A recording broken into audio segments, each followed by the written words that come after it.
ബഷീർ ദിനമായിട്ടാണ് നമ്മൾ ആചരിക്കുന്നത്. മുഹമ്മദ് ബഷീർ പാത്തുമ്മയുടെ ആട്. ബേപ്പൂർ സുൽത്താൻ എന്ന അപരനാമത്തിൽ അറിയപ്പെടുന്ന വൈക്കം മുഹമ്മദ് ബഷീറിന്റെ കുട്ടികൾ ഏറ്റവും ഇഷ്ടപ്പെട്ട നോവലാണ് പാത്തുമ്മയുടെ ആട്. പേര് പോലെ തന്നെ ഒരു നേതാവിനെ കുറിച്ച് വളരെ ലളിതമായിട്ടാണ് ബേപ്പൂർ സുൽത്താൻ ഇത് രചിച്ചിട്ടുള്ളത്. ബഷീർ വിശ്വവിഖ്യാതമായ മൂക്ക്. ഒരു പാവപ്പെട്ട വാതകക്കാരന്റെ മൂക്ക് സാധാരണയിൽ കവിഞ്ഞ് നീളം കൂടുതലും അതിനെ തുടർന്ന് അയാളുടെ ജീവിതത്തിലുണ്ടാകുന്ന സംഭവങ്ങളും ആക്ഷേപഹാസ്യത്തിലൂടെ ബഷീർ അവതരിപ്പിച്ചിരിക്കുന്നു. ബാല്യകാര്യ സഖി. വൈക്കം മുഹമ്മദ് ബഷീറിന്റെ ഒരു മലയാളം റൊമാന്റിക് ട്രാജഡി നോവലാണ് ബാല്യകാര്യ സഖി. പാത്തുമ്മയുടെ ആട് 1959 പ്രസിദ്ധീകരിച്ച ഈ നോവലിന് പെണ്ണുങ്ങളുടെ ബുദ്ധി എന്ന ഒരു പേരും കൂടി ഉണ്ട്.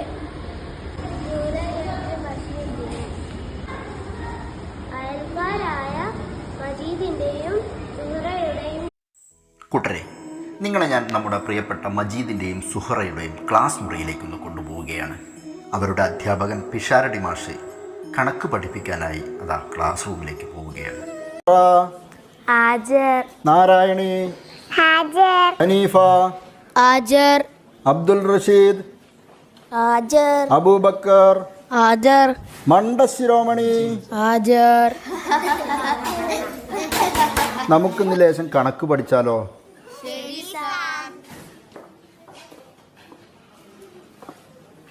2 കൂട്ടണം 2. അനീഫ പറയ്. 4 സാർ. 3 കൂട്ടണം 2. സുഹറ പറയ്. 5. അടുത്ത ചോദ്യം മണ്ടശിരോമണിയോട്. 1 കൂട്ടണം 1 പറ. മണ്ടശിരോമണി പറ. ഒരു ചെറിയ തോടും വേറൊരു ചെറിയ തോടും കൂടി കൂടുമ്പോൾ ഇമ്മിണി ബല്യൊരു തോട്. അപ്പോൾ രണ്ടൊന്ന് കൂടുമ്പം ഇമ്മിണി ബല്യൊന്ന്.